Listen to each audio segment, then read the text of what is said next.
రైట్గా నేపాల్కు మరో ముప్పు పొంచి ఉంది. నేపాల్ వైపు మరో భారీ వరద దూసుకొస్తున్నట్టుగా తెలుస్తోంది. గతంలో కంటే 5 రెట్ల తీవ్రతతో ఈ వరద వస్తుందని చెబుతున్నారు. నేపాల్ పాలకులు అలర్ట్ అయ్యారు. నేపాల్ పాలనా యంత్రాంగం అప్రమత్తమైంది. మరోసారి వరద వస్తే తీవ్ర బీభత్సంతో పాటు సహాయక చర్యలకు కూడా తీవ్ర ఆటంకం కలిగే అవకాశం ఉంది. చైనాలో భూకంపం రావడంతో అలర్ట్ అయ్యారు. సిచ్వాన్లో 5.1 తీవ్రతతో భూకంపం వచ్చినట్టుగా తెలుస్తోంది. టిబెట్ ప్రాంతంలో కొన్ని సరస్సుల ఆనకట్టలు కూడా తెగిపోయినట్టుగా సమాచారం. ఆ నీరంతా ఇప్పుడు నేపాల్ వైపు దూసుకొస్తోంది. నేపాల్ పోలీసుల హెచ్చరికలతో ప్రజలు ప్రాణాలు అరచేతిలో పెట్టుకొని పరుగులు తీస్తున్నారు. ఎత్తైన ప్రాంతాలకు తరలి వెళ్తున్నారు.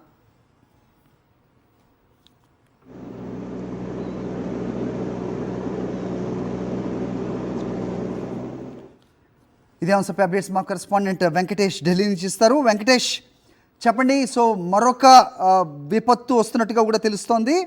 మరోవైపు చైనా టిబెట్ అలాగే నేపాల్ బార్డర్స్లో మరింత ఒక సరస్సు, ఆర్టిఫిషియల్ సరస్సు కూడా ఫామ్ అయినట్టుగా, ఇది ఎంతోసేపు ఉండదు, ఖచ్చితంగా నేపాల్ వైపు ముంచుకొస్తోంది అనే వార్తలు కూడా వస్తున్న నేపథ్యం కనిపిస్తోంది. ఏంటి మీ దగ్గర ఇన్పుట్స్? చైనాకు మరో భారీ వరద ముప్పు పొంచి ఉందని ఇప్పటికే చైనా ప్రకటించింది. ఆ నేపథ్యంలో రెస్క్యూ ఆపరేషన్స్ అన్ని కూడా నిలిపివేశారు. అక్కడ నదీ పరివాహక ప్రాంతాల్లో ఉన్నటువంటి ప్రజలందరినీ కూడా అక్కడి నుంచి వెళ్ళిపోమని చెప్పారు. రెస్క్యూ ఆపరేషన్ నిలిచివేయడంతో తీవ్రమైనటువంటి పరిస్థితులన్నీ కూడా మరింత ఉధృతమైనటువంటి అవకాశం మనకు కనబడుతుంది. సో మొత్తానికి ఈ నేపథ్యంలో ఢిల్లీకి కొద్దిమంది మానస సరోవర యాత్రకు వెళ్ళి సురక్షితంగా కొద్దిమంది చేరుకున్నారు. సో వీరందరూ కూడా ఆ ప్రమాదం నుంచి తప్పించుకున్నటువంటి వారు. సో వారితో మాట్లాడదాం. సార్, మీరు ఎప్పుడు వెళ్ళారు? 26వ తేదీన ఎక్కడ ఉన్నారు? పరిస్థితి ఏంటి అక్కడ? సార్, నా పేరు డాక్టర్ రామ్ కుమార్ అండి. మేము విశాఖపట్నం నుంచి వచ్చాము. మేము సుమారుగా ఒక 10 మంది team mount Kailash and Manasa Sarovar trip నుంచి బయలుదేరడం జరిగింది. మేము విశాఖపట్నం నుంచి 11వ తారీఖు బయలుదేరాము. సో విశాఖపట్నం నుంచి ఢిల్లీ టు నేపాల్ నుంచి కెలాంగ్, సాగా, దార్చిన్ ఇవన్నీ చూసుకొని దైవసన్న దర్శనం చక్కగా ముగించుకొని తిరిగి వచ్చేసాము. 23వ తారీఖు మళ్ళీ మేము తిమిరా వచ్చేసాం సార్. తిమిరా అంటే నేపాల్ అండ్ చైనా బోర్డర్ అది. సో ఏదైతే ఈరోజు మనం చూస్తున్నాం పెద్ద పెద్ద బిల్డింగ్లు అవి కూలిపోయినాయి, ప్రమాదం అంతా అక్కడే జరిగింది. సో అది జరిగిన తర్వాత మేము అంటే వాస్తవానికి చెప్పాలంటే రోడ్డు చాలా భయంకరంగా ఉన్నాయి. అంటే అట్లీస్ట్ 30 అడుగులు 20 అడుగులు రోడ్డు కూడా లేదు. ఒకవైపు చూస్తే భయంకరమైన పాతాళాల్లో పెద్ద లోయ, ఆ రెండో వైపు చూస్తే కొండలు, అలా అని చెప్పి రోడ్లు కూడా సక్రమంగా ఉన్నాయంటే మట్టి రోడ్లు ఉన్నాయి. స్కిడ్ అవ్వడానికి అవకాశాలు ఎక్కువగా ఉన్నాయి. దాంతోపాటు వాతావరణం కూడా అనుకూలంగా లేదు, ఎందుకంటే తీవ్రమైన వర్షాలు. సో దానివల్ల బురద రోడ్లు ఎక్కువగా ఉన్నాయి. మాకు వెళ్తున్నప్పుడే ఒక సూచిక ఇండికేషన్లా వచ్చింది. ఎందుకంటే వెళ్తున్నప్పుడే తిమురా బోర్డర్ దగ్గరికి వచ్చేసరికి హోటల్ ఇంకో 2 కిలోమీటర్ల దూరంలో ఉందనగా పెద్ద వర్షం వచ్చి ల్యాండ్ స్లైడ్ అవడం వల్ల ఏంటంటే రోడ్డు మొత్తం బ్లాక్ అయిపోయింది. ఆల్మోస్ట్ ఫస్ట్ డే మేము ఆల్మోస్ట్ 2.5 కిలోమీటర్స్ నైట్ చీకట్లో టార్చ్ లైట్లు పెట్టుకొని బురదలో నడుచుకుంటూ వెళ్ళడం జరిగింది.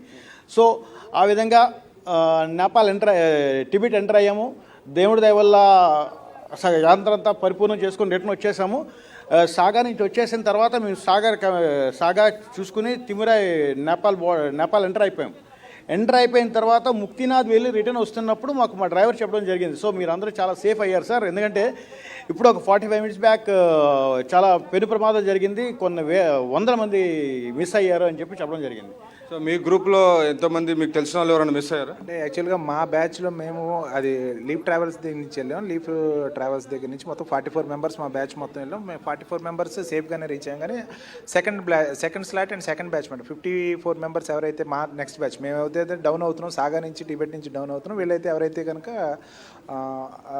కైలాస్ పర్వతం వెళ్తున్నారో సెకండ్ బ్యాచ్ ఎవరైతే 55 మెంబర్స్ ఉన్నారో 55 మెంబర్స్ అక్కడ గల్లం దాటం జరిగింది. 55 మెంబర్స్ ఎక్స్పైర్ అయ్యారు. 55 మెంబర్స్ మొత్తం. అంటే మేము వెళ్ళిన ట్రావెల్ ఏజెన్సీ వాళ్ళది. ఎక్కడ మిస్ అయ్యారు? ఏ ప్రాంతంలో మిస్ అయ్యారు? జస్ట్ ఇప్పుడు ఏదైతే మనం ట్రిమురెల్లా రసూలాలో ఏదైతే మన ఇమిగ్రేషన్ ఆఫీస్ ఉందో ఆ ఇమిగ్రేషన్ ఆఫీస్లోనే వాళ్ళు ఎక్స్పైర్ అవ్వడం జరిగింది. వాళ్ళందరూ కూడా ఆంధ్రప్రదేశ్ సంబంధించిన వారేనా? అంటే యాక్చువల్ అందులో 17 మెంబర్స్ ఎన్ఆర్ఐస్ ఉన్నారు. మిగతా వాళ్ళు అందరూ కూడా డిఫరెంట్ స్టేట్స్ నుంచి. ఆంధ్ర వాళ్ళు అయితే కనుక అందులో ఎవరు లేరు. మేడం, మీకు అక్కడ ఎటువంటి పరిస్థితులు? అక్కడ ఎప్పుడు వెళ్ళారు? ఏంటి అక్కడ సిచ్యువేషన్ ఎట్లా ఉంది? మేము 11th స్టార్ట్ అయ్యి వెళ్ళామండి. సిచ్యువేషన్స్ అంటే అక్కడ ఇప్పుడు రెగ్యులర్గా వర్షాలు, రోడ్ అయితే మాత్రం రిస్కీ రోడ్స్ లాగానే ఉన్నాయి. ల్యాండ్ స్లైడ్స్ అయ్యి మేము కొంచెం ట్రావెల్ చేయాల్సి వచ్చింది నడిచి చీకట్లో. అదిని ఎలా అయితేనే మేము సేఫ్గా రిటర్న్ అయ్యాం. వచ్చిన తర్వాత మా ట్రావెల్ ఏజెంట్ ఇలా ఇన్ఫామ్ చేయడంతో మేము చాలా ఎంత భారీ వరద చూసారో అదంతా చూసిన తర్వాత ఏమనిపించింది మీకు? మేము అదే కొంచెం బాధగానే అనిపిస్తుంది కదండి. బాగా అంటే ఇక్కడ ఏమైనా హెచ్చరిక సిస్టమ్స్ కానీ అక్కడ ఏమైనా మీకు ఏమైనా చెప్పేవాళ్ళు కానీ అక్కడ ఎవరైనా ఉన్నారా ఫలానా చోట గ్లేషియర్స్ పోయినాయి? సిస్టమ్స్ కానీ రోడ్డు కానీ ఏమీ ఉండదు అక్కడ. ఈవెన్ స్టిల్ మన మొబైల్స్ కూడా కూడా ఇంటర్నేషనల్ రోమింగ్ చేసుకున్నా సరే మనకు పని చేయలేని పరిస్థితులు ఉంటుంది అక్కడ. అంతేగాని ఇక్కడలాగా మనకి ఏమీ ఉండదు. ఈవెన్ స్టిల్ ఒకవైపు మొత్తం ఒక 50 to 70 feet డౌన్ ఉంటే ఒకవైపు 100 feet వరకు హైట్ ఉన్న ఒక హిల్స్ ఉంటాయి. అది మేబీ 10 to 12 feet రోడ్ తప్ప అంతమించి రోడ్ అనేది ఏమి ఉండదు అక్కడ. సో ఇక్కడైతే చైనా ఇమిగ్రేషన్ సెంటర్ మనకు చూస్తున్నది కంప్లీట్గా వాష్అవుట్ అయిపోయింది. అక్కడ ఏ రోజున మీరు ఉన్నారు? అక్కడ జనరల్గా అక్కడ ఇమిగ్రేషన్ ఇదంతా పూర్తి చేసుకోవడానికి ఎంత టైం పడుతుంటుంది? మినిమం 4 to 5 hours టైం పడుతుంది. ఇమిగ్రేషన్ మన నేపాల్ బార్డర్ ఉంటుంది. నేపాల్ బార్డర్ నుంచి ఒక బ్రిడ్జ్ మనం క్రాస్ చేయాల్సి ఉంటుంది. నేపాల్ బార్డర్లో మనకి ఆల్రెడీ 1.5 hours పడుతుంది. లగేజ్ ట్రాన్సిస్ట్ అవ్వడానికి 1 hour పడుతుంది. లోపల అక్కడ మన చెకింగ్, ఇమిగ్రేషన్, చైనా మొత్తం మన ఫోన్ చెకప్ ఇవన్నీ జరగడానికి నియర్ టు 4 to 5 hours పడుతుంది. మినిమం 5 to 6 hours కంపల్సరీ ఎవరైనా సరే అక్కడ మనం స్పెండ్ చేసాం. మేబీ లక్కీగా మేము ఆ రోజు 6 hoursలో మేము కంప్లీట్ చేయగలిగాం. కానీ చాలా వరకు అయితే మేము మ్యాక్సిమం 23rd రిటర్న్లో మేము మార్నింగ్ 8:30కి రీచ్ అయ్యాం. మాకు 12కి ఎగ్జిట్ అయిపోయాం. మేము ఇది 25th ఎప్పుడో ఈ ఇన్సిడెంట్ జరిగింది. సో కరెక్ట్గా మీరు 8:30కి వెళ్ళినట్టున్నారు. జరిగింది కూడా 8:30 to 9:15 మధ్యలో జరిగింది. 1 day బిఫోర్లో మేము అక్కడ మిస్ అవ్వడం అనేది కొంచెం అదృష్టం. కానీ చాలామంది చనిపోవడం చాలా బాధాకరమైన విషయం. ఎందుకంటే మేము ఎగ్జిట్ అయ్యి మేము డౌన్ అవుతున్నప్పుడు మమ్మల్ని క్రాస్ చేసి వెళ్ళిన వాళ్ళు ఉన్నారు. ఎక్కడైతే మన రసూలా డిస్ట్రిక్ట్ ట్రైమూర్లో మేము ఎక్కడైతే లంచ్కి మేము నియర్ టు వెహికల్ ఏదో ప్రాబ్లం అయ్యి మేము 4 to 5 hours వెయిట్ చేయాల్సి వచ్చింది.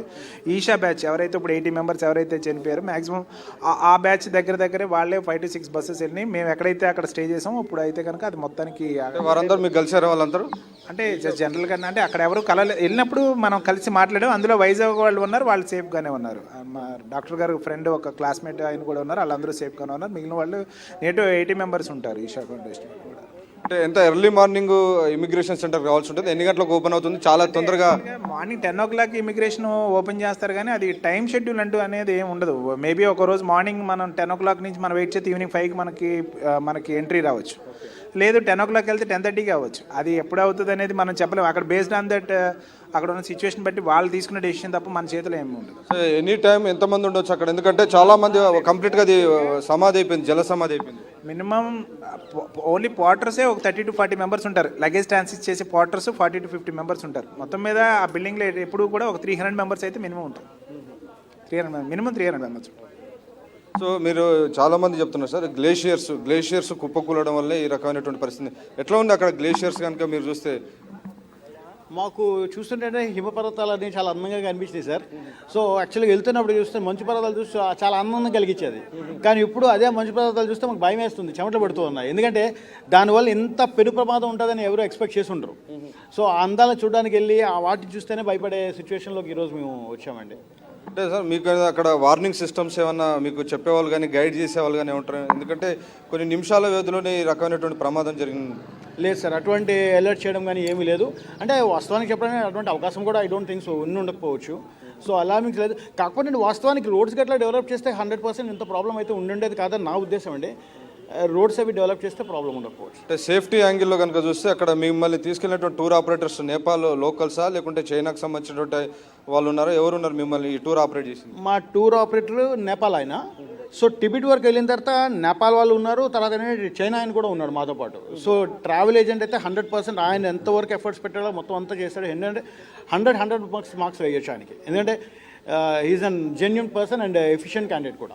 ఎందుకంటే ఏదైతే మాకు చేయాలో మొత్తం అంతా రాత్రికి యాక్చువల్గా ఇవన్నీ నిన్న నైట్ కూడా మా నేపాల్ వచ్చి మాకు అన్ని సర్టిఫికేట్స్ ఇచ్చి ఆయన చాలా బాధపడుతుంది. ఎందుకంటే ఆయన వల్ల ఆయన దగ్గర కంపెనీ నుంచి ఒక 45 మంది ఎంతమంది మిస్ అయ్యారని చెప్పడం జరిగింది. చాలా బాధ. కంపెనీ పేరు ఏంటి? లీఫ్ హాలిడేస్ అండి. ఎంత పే చేస్తుంటారు మీరు జనరల్గా టూర్? మాకు ఆల్మోస్ట్ 4 lakhs దగ్గర అయింది సార్ పర్ హెడ్. అంటే మాది మొత్తం 18 రోజుల టూర్ అండి, 18 days. ఓకే, ఎక్కడి నుంచి ఎక్కడ స్టార్ట్ అవుతుంది? Vizag to Delhi to Nepal to Timurai, ఏదైతే చైనా టిబెట్లో బిల్డింగ్ టిబెట్ బార్డర్. తిమురాయ్ నుంచి మానసరోవర్ వెళ్ళాము, Kyirong to Manasarovar to Saga to Darchen to mount Kailash. Sir ఇది ఇంత భారీ వరద చూసిన తర్వాత మళ్ళీసారి వెళ్ళాలనిపిస్తుందా? మీకు ఏమనిపిస్తుంది? అంటే వెళ్ళే ఈ న్యూస్ వినే వరకు కూడా ప్రతి ఒక్కరికి, నా ఫ్రెండ్స్కే కానీ నా పేషెంట్స్ కానీ వెళ్ళాల్సిన ట్రిప్ జీవితంలో ఒకసారైనా వెళ్ళండి అని చెప్పేవాడిని ప్రతి ఒక్కరికి. సో ఇప్పుడు నాకు కొన్ని 100 ఫోన్లు వస్తున్నాయి. సో నేనైతే అడ్వైస్ చేస్తున్నాను, ప్రస్తుతానికైతే మాత్రం ఇటువంటి ప్రయాణాలు అయితే నాట్ అట్ ఆల్ సేఫ్. ఏదో హెలికాప్టర్ రైడ్స్ లాంటివి ఏవి ఉన్నాయి, అవకాశం ఉంటే అటువంటిది డబ్బులు ఖర్చు అయినా కూడా మన ప్రాణాలు నిలుచుకుంటే మంచి బాగుంటుంది నా ఉద్దేశం. సో ఈ ప్రస్తుతం ఈ నేపాల్ వరద బీభత్సాన్ని చూసిన తర్వాత ఈ మానస సరోవర యాత్రకు వెళ్ళినటువంటి తెలుగు పర్యాటకులు మాత్రం తీవ్రమైనటువంటి భయాందోళనకు లోనయ్యారు. చాలా కొన్ని నిమిషాల వ్యవధిలోనే వందల వేల మందిని కబలిస్తూ వెళ్ళినటువంటి వరద ప్రభావం నేపథ్యంలో ఖచ్చితంగా జాగ్రత్తలు తీసుకోవాలి అనేటువంటి ఒక సూచన మాత్రం చేస్తున్నారు. సో ఇంకోవైపు వరద ముప్పు పొంచి వస్తున్నటువంటి నేపథ్యంలో ఇప్పటికే ప్రభుత్వం రెస్క్యూ ఆపరేషన్ కూడా నిలిపేసిన సందర్భం మనం చూస్తున్నాం. All right Venkatesh, thanks for the inputs.